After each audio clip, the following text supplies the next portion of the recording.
Om Swastiastu, selamat pagi, siang, ataupun malam, serta salam sejahtera dan Tuhan bagi kita sekalian. Pada kesempatan ini saya,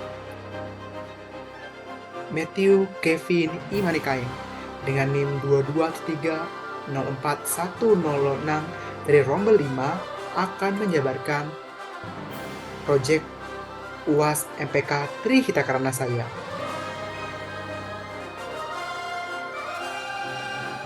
Adapun peta konten atau garis besar dalam pembahasan ini ialah sebagai berikut. Yang pertama, saya akan menjabarkan mengenai definisi Trihita Karana, dilanjutkan dengan aspek atau sila Trihita Karana. Pada bagian ketiga, akan diuraikan mengenai konsep THK dalam kekristenan. Pada segmentasi keempat, akan dideskripsikan implementasi THK dalam ajaran agama Katolik, dan diakhiri dengan bagian penutup.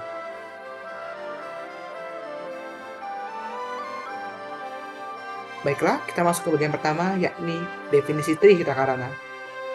Secara etimologis, Trihita Karana atau THK berasal dari 3 kata dalam bahasa Sanskerta, yakni Tri yang berarti 3, Hita yang merujuk kepada kondisi bahagia, serta Karana yang artinya penyebab. Berdasarkan terminologi ini, THK dapat didefinisikan sebagai 3 penyebab terciptanya eksistensi kebahagiaan hidup manusia yang bersumber dari hubungan harmoni dengan Tuhan, antar sesama, serta dengan alam. Nah, Trihita Karana ini memuat atau melingkupi sejumlah aspek yang dapat diuraikan sebagai berikut. Yang pertama, aspek atau sila parahyangan. Aspek ini berkaitan dengan erat dengan eksistensi keharmonisan dalam hubungan antara seorang manusia dengan Sang Pencipta. Dalam konteks parahyangan, terdapat nilai kebenaran yang wajib diimani oleh para believer.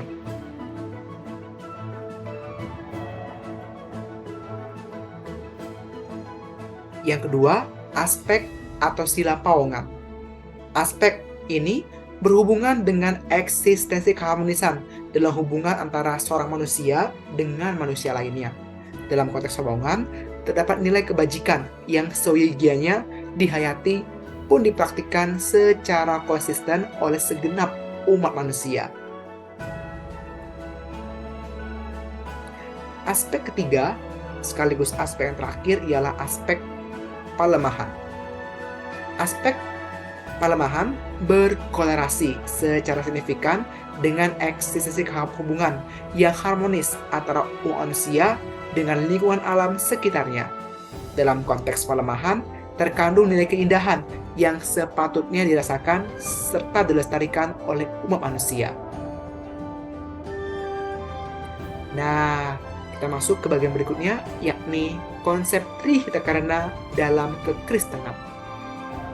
Ajaran kekristenan, baik Kristen Katolik maupun Kristen Protestan, yang selaras dengan eksistensi Trihita Karana adalah hukum cinta kasih atau hukum yang terutama. Pada dasarnya, hukum cinta kasih ini merupakan intisari dari ajaran kekristenan. Secara konkret, hukum ini terdapat pada Alkitab, tepatnya pada bab Matius, pasalnya yang ke-22, ayat 37 hingga ayat 40, yang berbunyi, "Kasihilah Tuhan Allahmu dengan segenap hatimu, dan dengan segenap jiwamu, dan dengan segenap akal budimu." Itulah hukum yang terutama dan yang pertama. Dan hukum kedua yang sama dengan itu ialah, kasihilah sesamamu manusia seperti dirimu sendiri.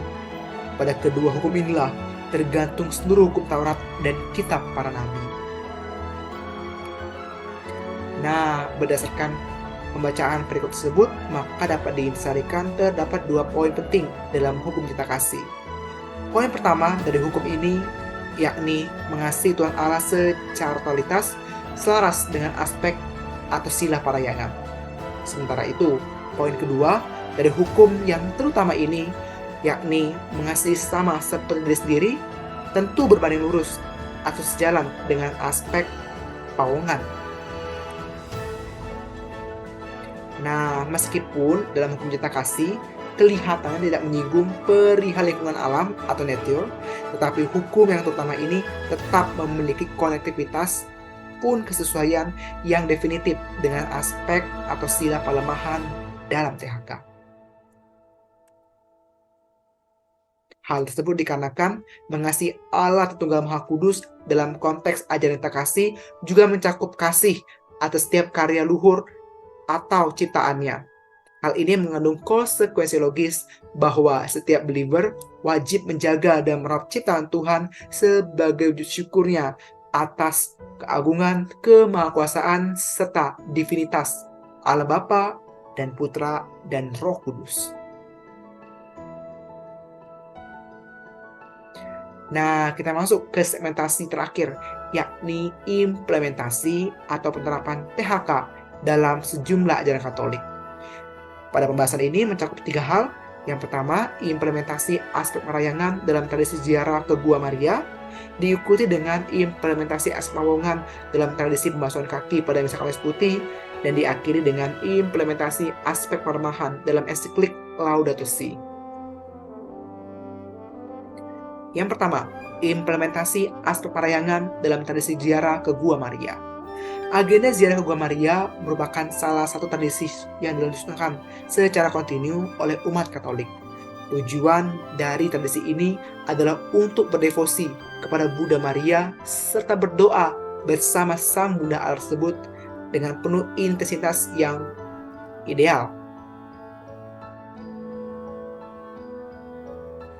Eksistensi tradisi apostolik ini menunjukkan keharmonisan yang esensial antara manusia, dan dalam hal ini tentu adalah umat Katolik, dengan Sang Pencipta, yakni Allah Tritunggal Maha Kudus, sehingga berkorelasi dengan aspek pun sila parayangan dalam Trihita Karana.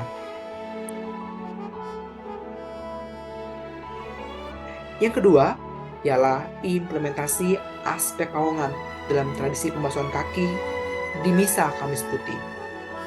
Pembasuhan kaki merupakan salah satu bentuk tradisi suci yang rutin dilangsungkan pada serangkaian Misa Kamis Putih.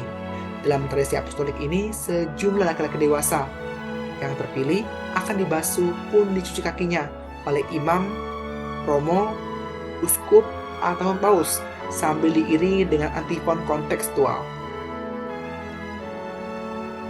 Tradisi suci ini melambangkan teladan kerendahan hati serta semangat pelayanan tulus terhadap sesama, sekaligus penerapan nyata dari prinsip Tuhan Yesus Kristus, yakni mengasihi atau melayani, bukan dilayani.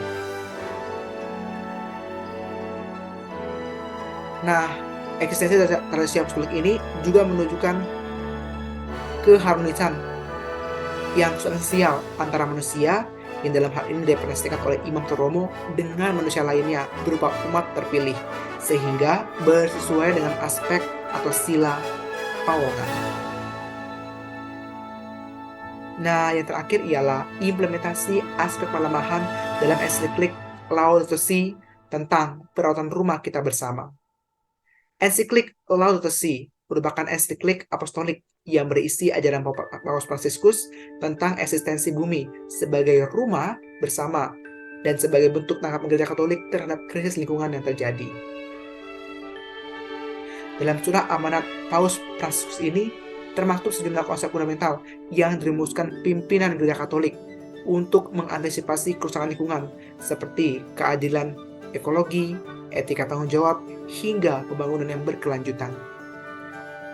Eksistensi ensiklik Laudato Si ini merepresentasikan upaya Gereja Katolik dalam mewujudkan harmonisasi dengan lingkungan secara universal, sehingga berbanding lurus pada aspek atau sila pelemahan.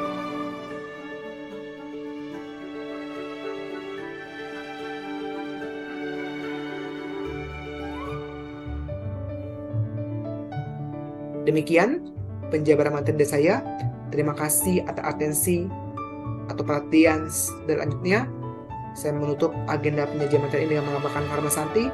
Om Santi Santi Santi Om. Selamat pagi, siang, atau malam. Shalom Aleichem.